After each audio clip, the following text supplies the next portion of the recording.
we did remember that some of the floorboards were a bit wonky. We had to put our thinking caps on to figure out what we're gonna do here.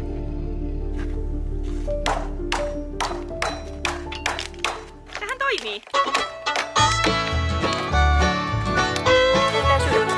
So we decided to cut all these boards thinner to make the assembling of the floor in the kitchen a bit more effortless.